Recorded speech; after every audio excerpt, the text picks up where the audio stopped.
윤석열의 정신세계, 지지시위대에 우리 더 힘내자, 체포 닥치자 선동하고 있어요. 메시지를 냈습니다.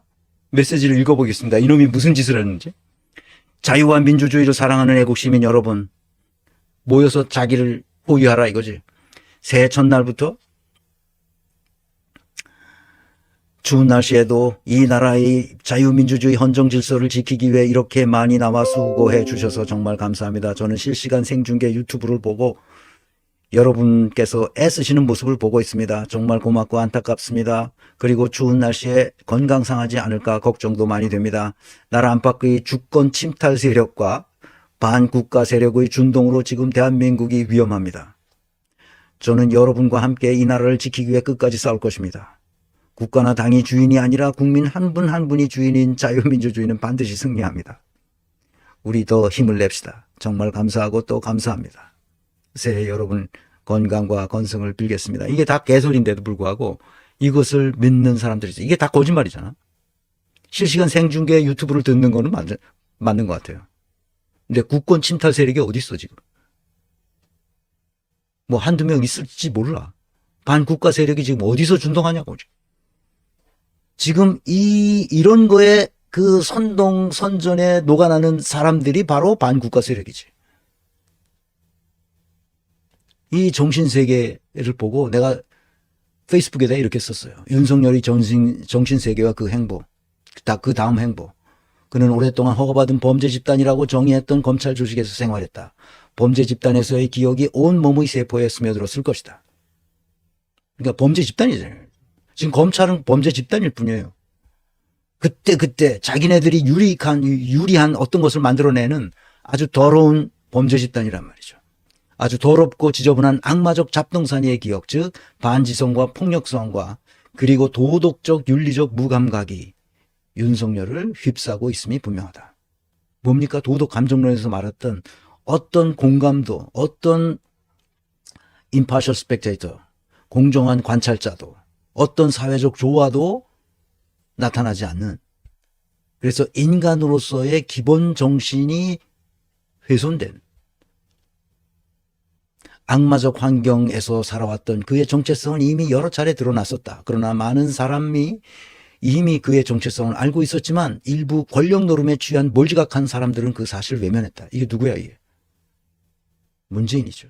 권력 노름에 취한 몰지각한 사람들. 그가 거짓말하는 것을 다 눈 감아준 사람들. 조국, 임종석, 문재인. 온갖 새빨간 거짓말이 들통났음에도 그것을 묵인하고 넘어갔다. 샤머니즘에 빠져 손바닥에 왕자 쓰고 TV 토론을 할 때도 그게 무엇을 의미하는지 가십거리 수준으로 가볍게 생각했다. 이제 확실하게 알았다. 그는 악마였다고. 지금도 늦지 않았다. 구속하고 사면 없는 최고형에 처하는 것이 유일한 해결책이다. 이제 우리나라에서는 그 사형을 집행하지 않는 나라인 걸로 세계인들이 알고 있어서 뭐 사형까지는 안 된다 하더라도 사면 없는 최고형으로 처해야 합니다. 많은 사람이 불안에 잠을 설치고 있다. 다음 행보는 일단 잡아쳐놓고 그 다음에 생각해도 된다. 그러면 우리가 어떻게 해야 거짓말 없는 사회가 될 수 있을지 그것을 생각해야 됩니다. 속보예요. JTBC 뉴스 지난 엊그제 윤 대통령 측 법원에 체포 수색 영장 집행 이의 신청했다고 합니다. 윤석열의 이런 심각한 태도는 어느 날 갑자기 변한 게 아니다. 어제 오늘의 일이 아니었다. 허가받은 범죄 집단이 검찰 조직이 이 문제를 일으켰다고 보는 거야. 이건 검찰 조직의 문제라는 거야. 한 개인의 문제이기도 하지만 그 이전에 검찰 조직이 정상이었다면 윤석열 같은 놈은 진작에 배제되었어야 돼요. 지금 검찰 조직이 윤석열을 만들어낸 숙주 노릇을 한 거예요. 그것을 개혁하지 않은 문재인은 역사의 죄인이라고 나는 생각합니다. 윤석열 체포를 시도했습니다. 공수처가 윤석열 체포영장 집행 시작했어요. 시도했는데 실패했죠. 공수처는 윤 체포영장 집행 불가능 판단에 중지했습니다. 심의 유감이라고 했어요. 이것을 이렇게 실패하도록 유도한 여러 사람 중에서 최상목도 있습니다. 이놈이 문제예요. 최상목은 공무집행을 막는 경호처장과 차장에게 명령하면 되는 거예요. 문을 열어주라고. 그런데 그렇게 하지 않습니다. 더 심하게 오히려 문을 막으려고 했어요. 최상목은 내란의 공범을 자처하고 나선 것이죠. 전형적인 모피아적 발상이에요. 우리나라는 모피아가 쥐락펴락할 때 망합니다. IMF는 모피아가 쥐락펴락하다가 망한 거예요. 그래서 IMF 사태가 벌어지게 된 겁니다. 모피아가 다시 나서고 있어요. 또 망합니다. 이러면. 경제를 어느 정도 알고 국가 운영이 어떤 방식으로 운영되는지를 알아야 됩니다. 이 모피아들은 자기 돈 빨아먹는 데만 관심이 있는 놈들이에요. 그래서 모피아들이 국가를 좌우하지 못하도록 해야 됩니다. 그런데 최상목은 지금 모피아의 세계를 꿈꾸고 있는지도 몰라요. 오동훈, 이 녀석은 검토보살이라며 검토보살로서 용기를 좀 내라 이놈아. 현장에서 검사와 수사관들에게 위협이 있을 수도 있는데 경호의 현장 지휘관을 체포할 준비를 했어야 했다. 체포하라. 그랬어야 되는데 그것도 못하게 한 모양입니다. 오동훈 같은 놈이 고위 공직을 맡으면 안 되는 겁니다. 최상목은 중요 임무 종사자라고 할 수 있어요. 오동훈은 뭐 거기에 관련이 없지만 최상목은 내란의 중요 임무 종사자다. 이렇게 볼 수 있습니다. 왜 그런지는 뒤에서 얘기합니다.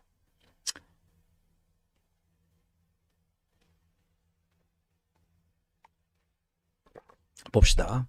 사상 초유 국가기관 대체도 침묵한 최상목, 야권, 내란 해소 방해. 침묵한 게 아니라 윤석열의 체포를 적극적으로 막았어요. 이놈은. 최상목은 그래서 내란의 중요 임무 종사자로 최고형이 뭡니까? 사형? 무기징역입니다. 왜 그런지를 얘기하겠습니다. 윤석열 체포가 실패한데 원인 제공자도 최상목이라는 거예요. 보십시다. 정진석 실장이 최상목에게 경찰 경호 인력을 투입해달라고 요청했습니다. 그러자 이놈은 최상목 경찰 경호 인력을 관저에 투입하도록 지시합니다. 내 얘기가 아니에요. 채널A에서 보도합니다. 그리고 뭐라고 그러냐. 최대행도 고위 검찰 고위 간부에게 지시했지만 전혀 안 움직였다고 말하고 있습니다. 경찰 고위 간부가 누군지는 몰라요. 그런데 취재기자가 취재했겠죠. 취재해 보니까 난 지시를 받았는데 나는 그렇게 하면 안 된다고 생각하고 나는 지시를 따르지 않았다. 이렇게 얘기하는 것 같습니다. 최상목이 무슨 짓을 했는지 아시겠죠. 그래서 내가 지난 12월 31일 378강에서 최상목을 탄핵하라고 말한 겁니다. 이 보면 알아요. 이놈이 거짓말하고 있다는 것을 보면 알아요. 이놈이 역사의 죄인이라는 것을 보면 안단 말입니다. 왜? 윤석열이 쪽지를 줬는데 그거를 뭐 안 봤다? 뭘 얘기한지 개헌 그런 비슷한 거라고 생각을 했다? 이러고 모르는 척합니다. 윤석열과 최상목은 뗄래야 뗄 수 없는 관계에 있습니다. 박근혜 미르재단을 밀어붙인 사람이 최상목이에요. 그래서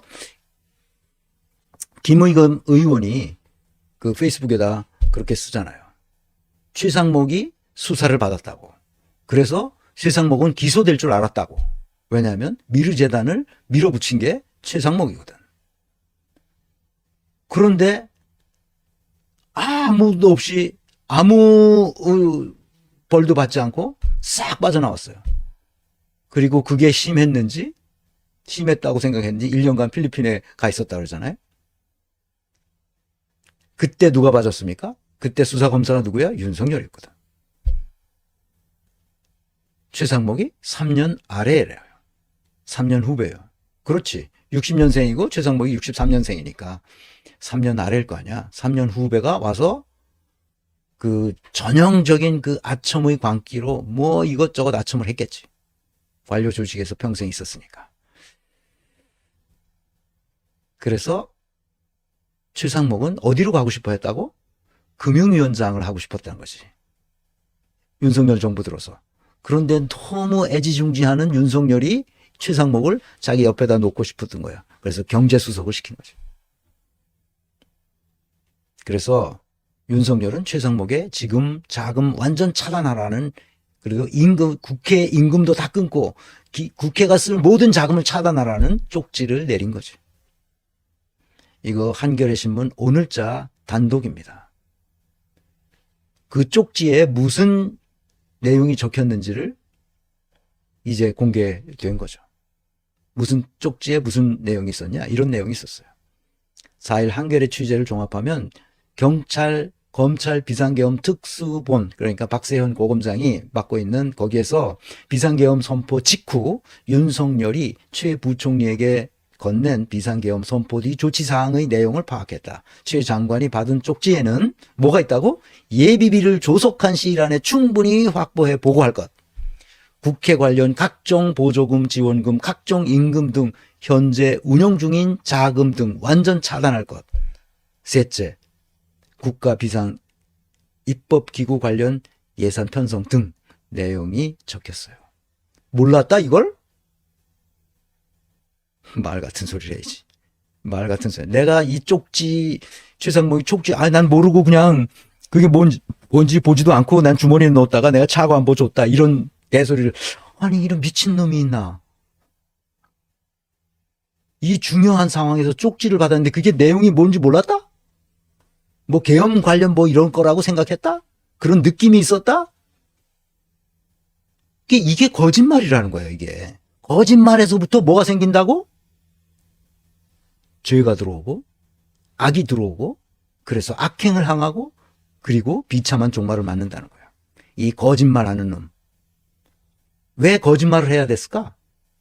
검찰은 최 부총리가 받은 쪽지를 근거로 윤 대통령이 현재 국회를 대신할 비상입법기구 창설을 구상했다고 판단하고 있다. 자금 차단으로 국회 기능을 마비시킨 뒤 별도의 입법기구를 만들어 윤 대통령이 좌지우려 했다는 것이다. 이 쪽지 내용을 F4에서 얘기했을 거고 당연히 얘기했죠. 왜냐하면 비상계엄이 해제되기, 국회에서 해제되기 전에 모였으니까. 유동성을 무제한 공급하겠다는 거죠.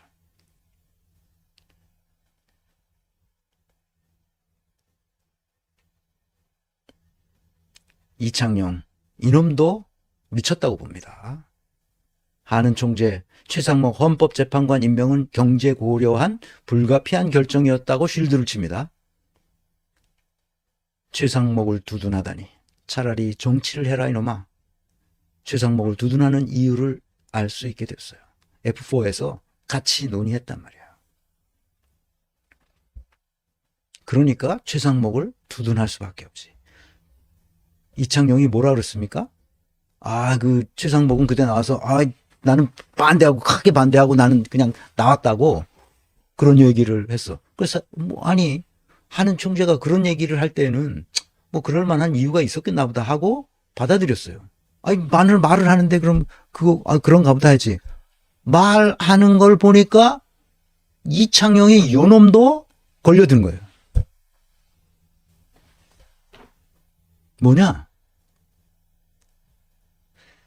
금융외환시장 안정 위해 무제한 유동성을 공급하기로 발표했어요. 이것은 정부 공식 홍보 사이트거든. 근데 이 12월 4일 날 코리아넷 뉴스라는 데 들어가면 이 얘기가 나옵니다. 정부에서 금융외환시장 안정을 위해 무제한 유동성을 공급하겠다. 유동성을 공급하는 것은 중앙은행 몫이거든. 유동성을 공급하겠다. 바로 그날 이창용이 최상목을 두둔하는 이유가 분명해진 거죠.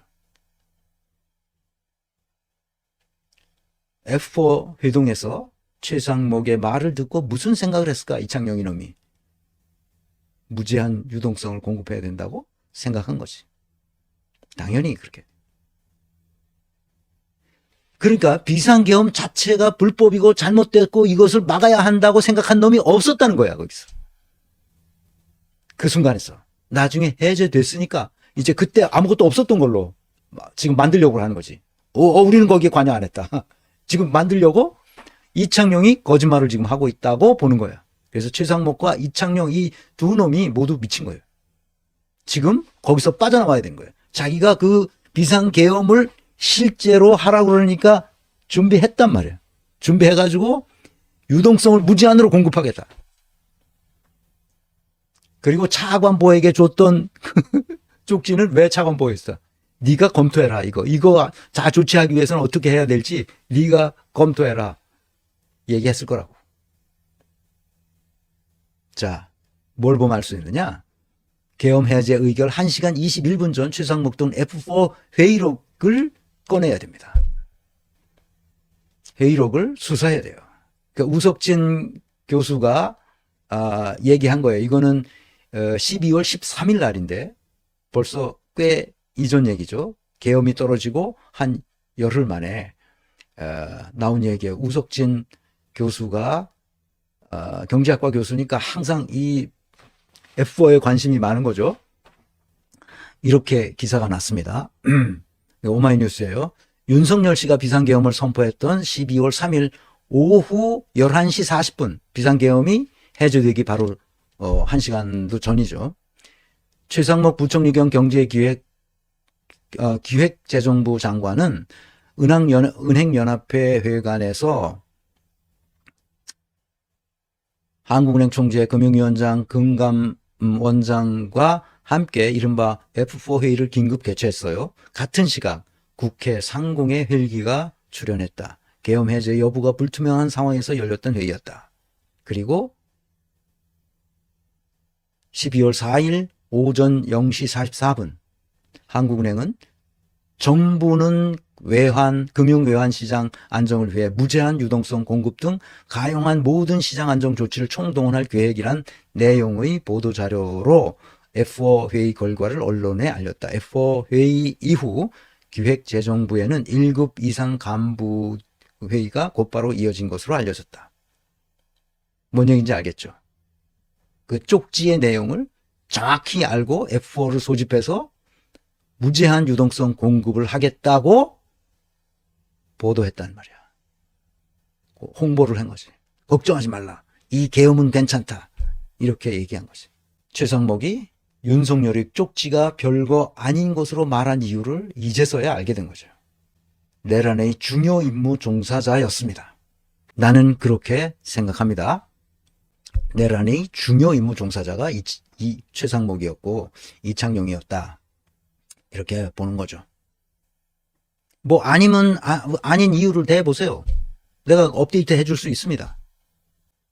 이 신문에 난 거 이거 신문에 난 거를 너희들이 이거 잘못된 거라고 얘기를 해. 나는 신문에 난 걸 보고 얘기하는 거야 지금. 거짓말하고 있습니다 이놈들이. 거짓말이 아니면 아닌 증거를 대라고. 그러면 됩니다. 나는 인사평가하는 사람이지 뭐 다른 정치적인 이슈를 가지고 내가 평론하고 그러는 사람이 아니에요. 최상목의 거짓말과 이창용의 거짓말을 우리가 다시 한번 새겨봐야 됩니다. 나라가 지금 어떤 지경에 이르렀는지. 이런 놈들이, 이 거짓말하는 놈들이 우리 사회에 팽배해 있다는 거예요.